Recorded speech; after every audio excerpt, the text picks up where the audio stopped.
Hello, my YouTube family. I welcome you all to your very own channel Next Gen Teachers. तो आज का हमारा जो topic है वो है मास्टरी लर्निंग के ऊपर.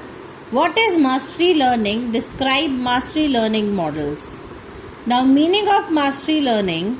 Mastery learning is an instructional approach in which all students are expected to achieve a high level of understanding before moving to the next topic. It is based on the idea that given sufficient time, proper teaching methods and support, almost every learner can master the content. अब इसके अंदर क्या कहा जाता है कि mastery learning के अंदर बेंजामिन एस ब्लूम कहते हैं कि अगर बच्चों को प्रॉपर टाइम दिया जाए, प्रॉपर टीचिंग मेथड्स के साथ में सिखाया जाए और प्रॉपर बच्चों को सपोर्ट मिले तो बच्चे जो है हर एक कॉन्सेप्ट में मास्टरी हासिल कर सकते हैं. This approach was developed by Benjamin S Bloom who emphasized that learning should be organized in such a way that students achieve mastery in each unit. बच्चे जो हैं उनके लिए पढ़ाई इस तरीके से करवाई जाए कि बच्चों को ऐसे मेथड्स के साथ में पढ़ाया जाए, इतना सफिशिएंट टाइम दिया जाए, सपोर्ट दी जाए कि बच्चे जो हैं पढ़ाए हुए हर एक कॉन्सेप्ट में, हर एक कंटेंट में जो है मास्टरी कर लें. Now basic assumptions of mastery learning क्या है? All students can learn if given enough time and appropriate instruction. अब बेंजामिन ब्लूम कहते हैं कि अगर बच्चों को प्रॉपर टाइम दिया जाए और अप्रोप्रिएट इंस्ट्रक्शंस दी जाएं तो सारे बच्चे मास्टरी कर सकते हैं. Learning differences are mainly due to pace of learning, not ability. अब इनका मानना है कि लर्निंग जो है उसके अंदर अगर डिफरेंसेस आते हैं तो वो टाइम की वजह से आते हैं, ना कि एबिलिटी की वजह से. Proper feedback and corrective measures can improve learning outcomes. अब ये सोचते हैं कि अगर बच्चों को प्रॉपर फीडबैक दिया जाए और करेक्टिव मेजर्स, उनकी जो करेक्शन है उनको किया जाए प्रॉपरली तो इस लर्निंग के जो है आउटकम्स बहुत अच्छे आएंगे. मास्टरी लर्निंग मॉडल में फर्स्ट है division of content into units. एक कंटेंट को जो है एक ही तरीके से ना पढ़ा के, एक साथ पूरा ना पढ़ा के अलग अलग हिस्सों में बांटा जाए. छोटे छोटे उसके जो है स्मॉल और मैनेजेबल कंटेंट बनाए जाएं ताकि छोटे छोटे टॉपिक्स को बच्चे अच्छे से समझ सकें और एक टॉपिक को प्रॉपरली समझने के बाद में ही अगली यूनिट पे या अगले टॉपिक पे जाया जाए. So the subject matter is divided into small manageable units with clear objectives. Second है फॉर्मुलेशन ऑफ ऑब्जेक्टिव्स. अब फॉर्मुलेशन कैसे होगी ऑब्जेक्टिव्स की? Specific and measurable learning objectives are defined for each unit. बड़े ही स्पेसिफिक और मेजरेबल लर्निंग ऑब्जेक्ट्स जो है teachers को यूज़ करने चाहिए हर एक यूनिट को पढ़ाने के लिए. नेक्स्ट है initial teaching learning activities. The teacher teaches the unit using suitable methods, materials and activities. Initial teaching जो है स्टार्टिंग में ही टीचर को इतने अच्छे मेथड्स के साथ बच्चों को पढ़ाना चाहिए, इतने अच्छे मटेरियल जो हैं वो यूज़ करने चाहिए ताकि बच्चे जो है कॉन्सेप्ट को अच्छे से समझ पाए. अच्छी अच्छी एक्टिविटीज़ करा के बच्चों को समझाना चाहिए, पढ़ाना चाहिए ताकि बच्चे कॉन्सेप्ट में मास्टरी हासिल कर जाएं. Now, formative evaluation. After teaching, a test is conducted to assess whether students have achieved mastery. अब ये कहते हैं कि पढ़ाने के बाद में बच्चों का एक फॉर्मेटिव असेसमेंट या इवैल्यूएशन होना चाहिए कि बच्चों को पूछा जाए जो टीचर ने पढ़ाया है क्या वो उनको वाकई समझ आया है, क्या बच्चों ने उसके अंदर मास्टरी हासिल की है। उसके बाद अगर करेक्टिव इंस्ट्रक्शन, अगर करेक्शन की ज़रूरत पड़ती है तो टीचर जो है बच्चों को एडिशनल सपोर्ट दे, रेमीडियल टीचिंग कराए और ऑल्टरनेटिव लर्निंग मेथड्स के साथ में पढ़ाए, ताकि बच्चे जो हैं, जिन बच्चों को नहीं भी समझ आया है, वो बच्चे भी मास्टरी अचीव कर लें। Now, enrichment activities.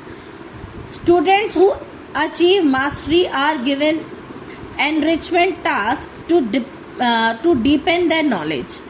अब ऐसे बच्चे जो ऑलरेडी मास्टरी हासिल कर चुके हैं उन बच्चों को एनरिचमेंट टास्क दिए जाते हैं ताकि वो अपनी नॉलेज को और ज़्यादा बढ़ा सकें।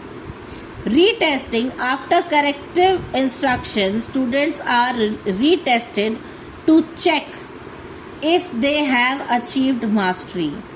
तो टीचर जो है वो बच्चों को दोबारा से टेस्ट करे, बच्चों का दोबारा से टेस्ट ले कि बच्चों को जो सिखाया गया था क्या उन्होंने उसके अंदर मास्टरी अचीव की है। Key features of mastery learning model, it emphasizes on individualized learning. हर एक बच्चे के ऊपर ध्यान दे करके पढ़ाया जाए और हर एक बच्चे को हर एक कॉन्सेप्ट में मास्टरी दिलवाई जाए। कॉन्टिन्यूस असेसमेंट एंड फीडबैक, इस मॉडल के अकॉर्डिंग बच्चों की असेसमेंट जो है वो कॉन्टिन्यूस होनी चाहिए और कॉन्टिन्यूसली उन्हें फीडबैक्स देते जाना चाहिए कि वो हर एक टॉपिक में मास्टरी करते जाएं और उनको किस चीज़ में सुधार करने की ज़रूरत है। Focus on achievement of objectives, बच्चों ने जो ऑब्जेक्टिव्स को अचीव किया है उसके ऊपर फोकस किया जाए और उसके बाद में नेक्स्ट टॉपिक पे जाया जाए। फ्लेक्सिबल टाइम फॉर लर्निंग, बच्चों के लिए जो है लर्निंग के लिए फ्लेक्सिबल टाइम हो, क्योंकि हर एक बच्चा जो है एक ही समय पर सब कुछ याद नहीं कर सकता। हर एक बच्चे को थोड़ा समय लगता है, अलग अलग टाइम लगता है कुछ भी याद करने के लिए। कुछ बच्चे जल्दी याद कर लेते हैं तो कुछ बच्चे समय लेते हैं। तो यहाँ मास्टरी लर्निंग मॉडल के अंदर ब्लूम कहते हैं कि बच्चों को उनके लिए सफिशिएंट टाइम दिया जाए ताकि वो भी अपने कॉन्सेप्ट में मास्टरी कर लें।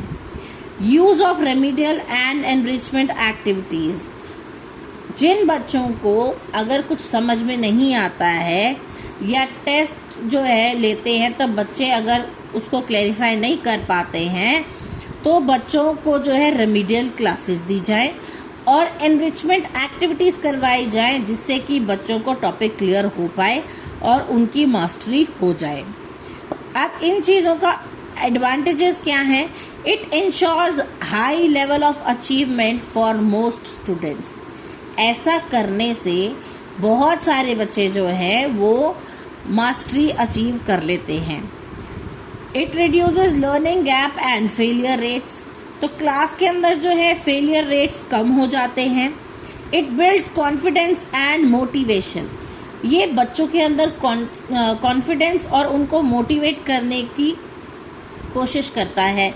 It encourages self paced learning, बच्चों को अपना समय लेकर के सीखने के लिए इनकरेज करता है मास्टरी लर्निंग प्रोजेक्ट।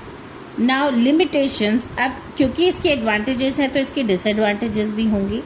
इसकी लिमिटेशंस हैं, टाइम कंज्यूमिंग ये बहुत होता है कि इतना टाइम अगर हर एक टीचर हर एक बच्चे को ज़्यादा टाइम देने लगी तो कोर्स कंप्लीट नहीं होगा, इसीलिए ये बहुत ज़्यादा टाइम कंज्यूमिंग है और इसके लिए प्रॉपर और केयरफुल प्लानिंग लगती है। Difficult to implement in large classrooms, अगर छोटी क्लासरूम है कुछ ही बच्चे हैं तो टाइम प्रोवाइड किया जा सकता है और टाइमली जो है पूरा सिलेबस कंप्लीट हो सकता है। लेकिन अगर ये फॉर्मूला, ये मॉडल बड़े क्लासरूम्स के अंदर जहाँ स्टूडेंट्स बहुत ज़्यादा होते हैं वहाँ पर ये मॉडल अप्लाई नहीं हो सकता, क्योंकि इतना ज़्यादा टाइम टीचर नहीं दे पाएगी। Needs continuous assessment and resources, और बार बार जो है असेसमेंट लेना और बार बार रिसोर्सेज प्रोवाइड करवाना भी पॉसिबल नहीं होता है कई बारी, क्योंकि टीचर को सिर्फ एक ही टॉपिक नहीं पढ़ाना होता, उसे पूरा कोर्स कंप्लीट करवाना होता है। तो इसका कंक्लूजन क्या है? इसका कंक्लूजन है mastery learning is an effective teaching approach that ensures deep understanding and high achievement among learners by focusing on individual pace, feedback and corrective measures. It helps most students reach their full potential and improves the overall quality of education. तो mastery learning जो है एक effective teaching approach है, क्योंकि ये बच्चों की जो है अंडरस्टैंडिंग को डीपन करती है और उनकी अचीवमेंट को हाई रेट तक ले जाती है। लर्नर्स जो है वो फोकस्ड होते हैं, इंडिविजुअल पेस पर याद कर सकते हैं, उनको कॉन्टिन्यूस फीडबैक मिलता है, करेक्टिव मेजर्स उनके लिए होते हैं, और ये सब होने की वजह से बच्चे जो है अपने फुल पोटेंशियल के साथ मास्टरी कर जाते हैं टॉपिक में। तो ये था मास्टरी लर्निंग का क्वेश्चन। आई होप आपको मेरी वीडियो अच्छी लगी होगी। अगर आपको मेरी वीडियोस अच्छी लगती हैं तो please do like, share it with your friends, अच्छे कमेंट्स करिए और मुझे मोटिवेट करना ना भूलें, और चैनल को सब्सक्राइब ज़रूर करें। तब तक के लिए थैंक यू।